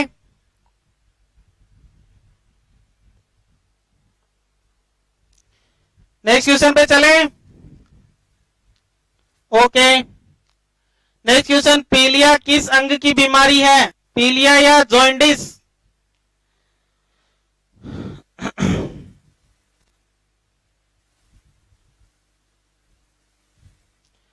पीलिया या जॉइंटिस किस अंग की बीमारी है? अंग पूछा है, ऑर्गन पूछा है, ऑर्गन। किस ऑर्गन की बीमारी है पीलिया? आमाशय, फुफ्फुस, यकृत या आंत? चलो इसका आंसर सभी ने दिया है। चलो सी आंसर होगा लीवर। लीवर की बीमारी है भाई, लीवर डैमेज होता है और लीवर डैमेज होता है तो पीलिया होता है, इजंट इट? चले नेक्स्ट क्वेश्चन पर। ओके, सभी का राइट है, इसका आंसर लीवर होगा। ओके, चलो नेक्स्ट क्वेश्चन देखते हैं। नेक्स्ट क्वेश्चन आपकी स्क्रीन पर, डिपिंग। डिपिंग और एस्पायरेशन से क्या होता है? डिपिंग, एस्पायरेशन, पहली चीज डिपिंग और दूसरा एस्पायरेशन, मतलब सांस ले लेना। डिपिंग करते हैं उस दौरान डिपिंग को सांस के द्वारा खींच लेने से क्या होगा? आंसर दो भाई फटाफट।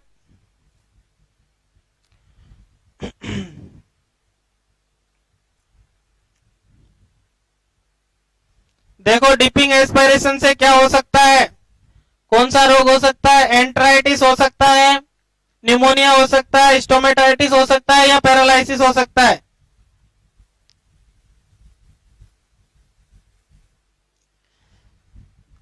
यस देखो डिपिंग क्या होती है, डिपिंग क्या होता है, एक टैंक होता है, क्या होता है, एक टैंक होता है जिसके अंदर पानी भर करके उसके अंदर ब्यूटॉक्स डाली जाती है, ब्यूटॉक्स चींचड़े मारने की दवा, ब्यूटॉक्स या चींचड़े मारने की दवा।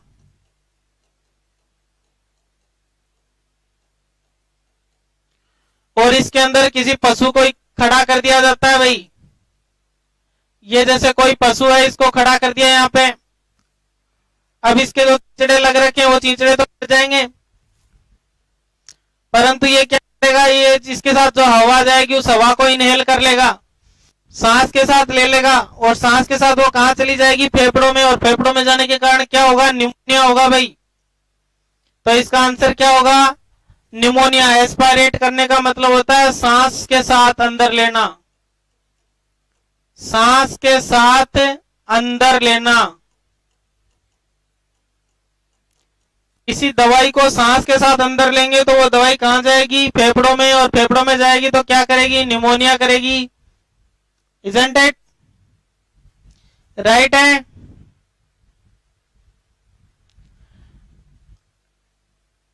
राइट है क्या, समझ में आया क्या। जो भेड़ बकरियां होती हैं उनको डिपिंग टैंक में खड़ा कर करके उनके लाइसेस या जो चींचड़े पड़ जाते हैं तो उनको डिपिंग टैंक के अंदर रखा जाता है, और जिसके द्वारा जो चींचड़े होते हैं, जो एक्टोपैरासाइट्स होते हैं, वो नष्ट हो जाते हैं, वो मर जाते हैं। इजंट इट क्लियर है क्या। ओके सरवण बी होगा बेटा, सही है, निमोनिया होगा। कमलेश ठीक है, ओके सही है कमलेश, बी होगा इसका आंसर। ठीक है चले आगे, नेक्स्ट क्वेश्चन देखो भाई। गर्भाशय की अंतः परत या गर्भाशय की जो आंतरिक परत होती है उसके सूजन को क्या कहते हैं, उसके सूजन को क्या कहते हैं, गर्भाशय की आंतरिक परत के सूजन को क्या कहते हैं, पेरीमेट्राइटिस, मायोमेट्राइटिस, पेरीमेट्राइटिस, एंडोमेट्राइटिस या म्यूकोमेट्राइटिस।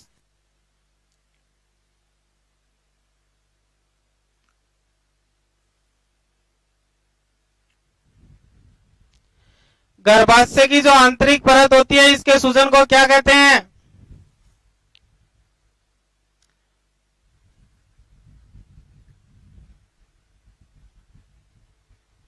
फटाफट आंसर दो भाई।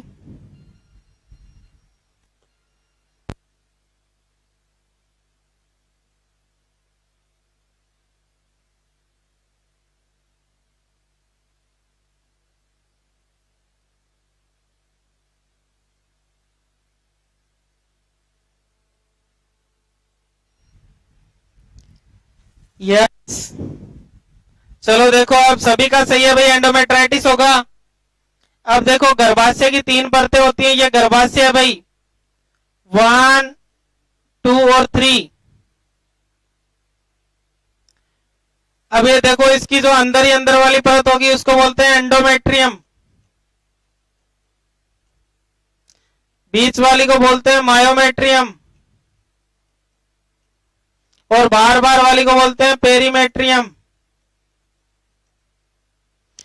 तो एंडोमेट्रियम का इन्फ्लामेशन क्या कहलाता है, एंडोमेट्राइटिस कहलाता है भाई, और मायोमेट्राइटिस, पेरीमेट्रियम का पेरीमेट्राइटिस, और म्यूकोमेट्राइटिस का मतलब क्या होता है, एंडोमेट्रियम के अंदर यदि म्यूकस डिपोजिट हो जाए तो उसे म्यूकोमेट्राइटिस बोलते हैं। तो आंसर क्या होगा, एंडोमेट्राइटिस होगा भाई। सभी का राइट था, ओके सभी का राइट था। कमलेश राइट है बेटा, एंडोमेट्राइटिस होगा, ओके। सरवण सियाग राइट है बेटा, यस रमन राइट है, सरवण राइट है भाई, ओके। नेक्स्ट क्वेश्चन पर चलें, नेक्स्ट क्वेश्चन पर चलें क्या।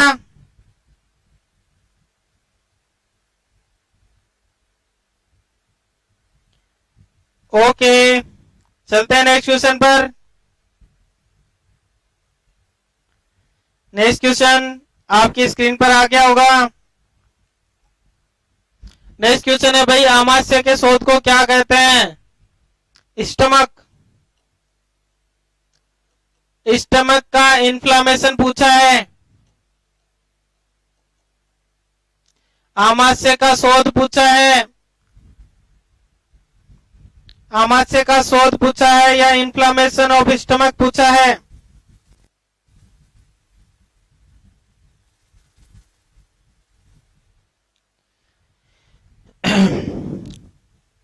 यस विक्रम राइट है भाई। कमलेश राइट है बेटा। सरवण राम राइट है भाई। यस कमलेश राइट है। सरवण रमन राइट है बेटा। यस सभी बच्चे पढ़ने लगे, इसका मतलब रमन राइट है। राइट। सत्यनारायण पूर्विया रॉन्ग है बेटा। चलो देखो अब, ग्लोसाइटिस किसका इन्फ्लामेशन होता है? ग्लोस वर्ड यूज किया जाता है टंग के लिए, जीभ के लिए। किसके लिए? जीभ के लिए। गैस्ट्राइटिस वर्ड यूज करते हैं स्टमक के लिए। स्टोमेटाइटिस वर्ड यूज करते हैं ओरल कैविटी के लिए। और जिंजीवाइटिस वर्ड यूज करते हैं गम्स के लिए या मसूड़ों के लिए। तो क्या आंसर हो जाएगा? आमाशय पूछा, स्टमक पूछा, तो आंसर बी गैस्ट्राइटिस हो जाएगा भाई। यस सफर जिंदगी का गैस्ट्राइटिस राइट है।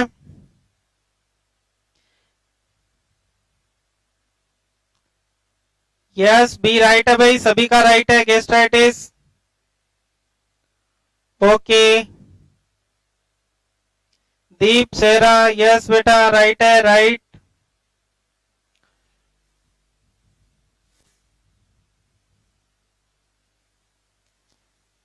सभी अच्छा जवाब दे रहे हो भाई।